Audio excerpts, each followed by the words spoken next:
오늘은 이제 언론 관련 아하. 언론 관련 이야기를 다뤄볼까 합니다. 네. 2008년에 신설된 방송통신위원회가 이제 사라지고요. 네. 방송 미디어통신위원회가 새로 만들어집니다. 미디어가 하나 들어갑니다. 미디어 하나 쑥 들어갑니다.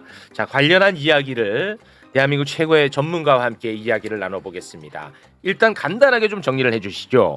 예, 일단 방송통신위원회는 조직 개편으로도 없어져야 하지만 이미 방송통신위원회가 윤석열이 방송장악의 도구로 쓰는 바람에 그 자체가 방송통신 규제 혹은 약간의 진흥 정책을 수행할 권위를 잃었습니다. 네. 그래서 해체하고 다시 구성하겠다. 이게 기본 방침이었고요. 네. 그다음에 아까 미디어가 들어갔다고 했잖아요. 네. 이게 방송통신미디어위원회라고 불러도 안 되고 그게 완전히 의미가 달라집니다. 꼭 방송 미디어통신위원회입니다. 그러니까 이건 미디어가 들어갔잖아요. 뭐가 네. 들어가냐?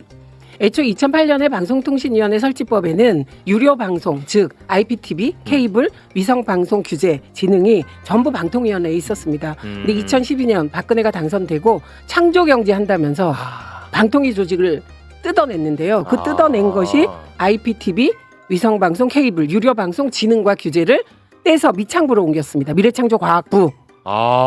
그래서 저는 그거 그렇게 하면 안 된다. 방송 규제, 진흥은 한데 모아야 된다고 계속 주장해 왔고요. 그런데 이걸 문재인 정부 때도 하려고 했는데 보니까 저희가 소수 정당이에요. 여당인데. 그래서 못했습니다. 그래서 이번에 하는 것이고요. 여기서 미디어는 뭘 의미하냐면 IPTV. 오히려 지금은 방송보다 더 커져 버렸잖아요. 그렇습니다. 이게 예. IPTV 위성방송, 그다음에 케이블 TV, SO까지 다 들어오게 되고요. 이게 가입자 수가 박근혜가 이걸 띄어갈 때는 560만 정도였는데 지금 2천만 명입니다.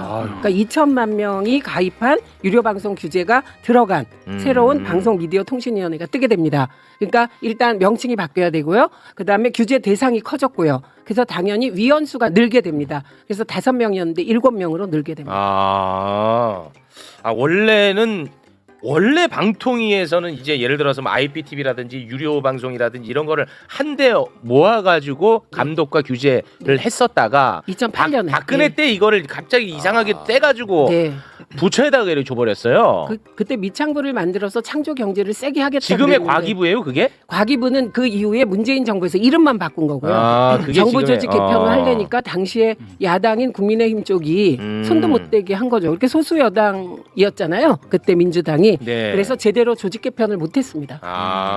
이제 좀 그거를 기형이었던 기형. 기형적인 구조를 이제는 정상화시키는 법안이다. 네. 그렇게 보면 되겠는데 네. 언론 플러스 이진숙 방통위원장은 이진숙 쳐내기 법안이다. 이렇게 이야기를 하고 있습니다. 이진숙 방통위원장이 크게 반발하고 있는데요. 정부 조직법 개정안이 발표가 됐습니다. 우리 방통위와 관련해서 기자 여러분께 또 국민들께 말씀을 드리려고 이 자리에 나왔습니다. 핵심은 방송통신위원회를 방송미디어통신위원회로 바꾸는 것입니다. 통상 조직 개편은 구조를 크게 바꿀 만한 이유가 있을 때 시행하는 것입니다. 이번 조직 개편안을 보면 조직이 크게 분리되거나 또 틀이 달라지는 것은 별반 없습니다. 사실상 편판만 바꿔 달게 될 가능성이 큽니다. 가장 큰 변화는 위원장 저에 대한 조치입니다. 근데 사실 진짜 이 기형적인 구조 때문에 봤더니 뭐 예를 들어 이런 경우가 있더라고요.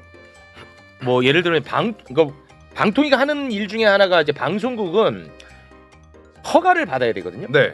그런데 예를 들어서 방통위가 허가해 줬는데 과기부가 불허해. 안 해줘. 이거 굉장히 이상한 구조가 돼서 일의 효율성을 많이 이렇게 침해하는 경우가 있었더라고요. 저도 보니까. 이게 좀 아까 과기부가 유료방송 규제권을 갖고 있잖아요. 인허가를 하면 방송통신위원회한테 다 뺏기에는 좀 거시기 했는지 동의권을 줬습니다. 어디예요? 방통위원회 과거에. 그러니까 이 사업자 입장에서는 과기부에서 다 절차를 밟고 방통위에 또 가서 동의를 구해야 되는 이 절차를 다 관리해야 되니까 이중 규제 논란이 있었고요. 이중 규제가 있었고. 그래서 이것도 해소되는데 지금 저런 발상이 나오는 게 유화적이라 그런 것 같고요. 세상이 본인 중심으로 돈다고 생각하나 봐요. 유화적이라는 건 그냥 취소하시죠. 또 괜히 또 소송 걸릴 수 있으니까요. 네. 네. 취소하겠습니다. 지금 수사 시작됐거든. 그래요?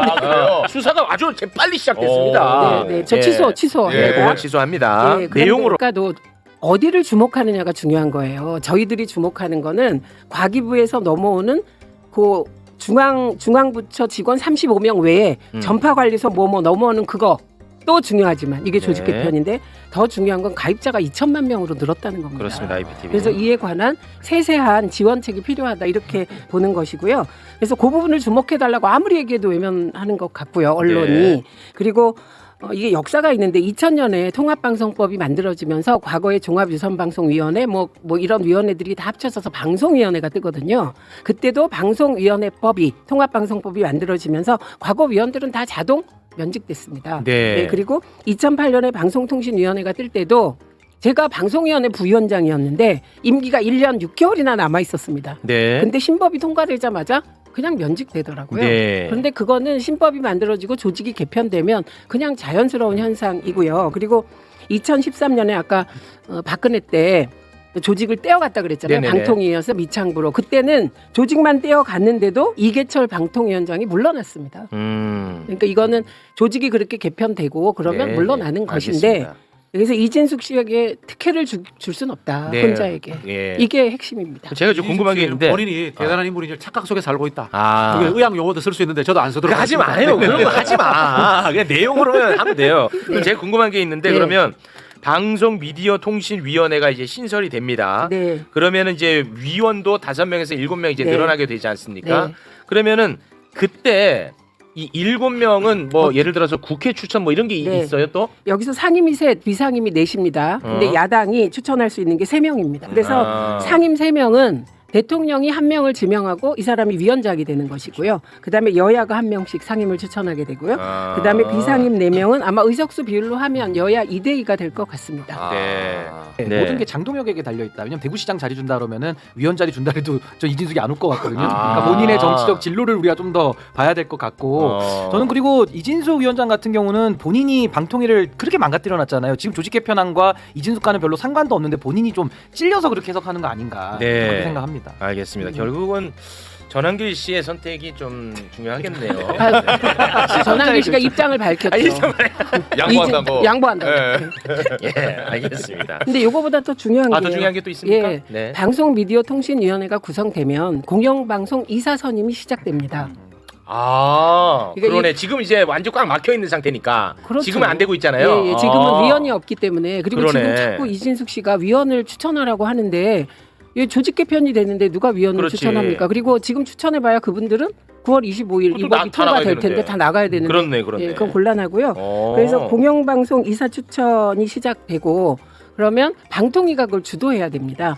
예, 그래서 이제 여러분이 사실 방송미디어통신위원회가 방송통신규제진흥기관으로 중요하지만 지상파 공영방송의 이사 선임을 진행하기 때문에 더 그래서 중요하다고 의미가 느끼실 있네요. 거예요. 아. 그래서 그 후속 작업이 진행되면 저희는 올해 안에 공영방송 정상화까지 이루어질 것이라고 생각합니다. 아,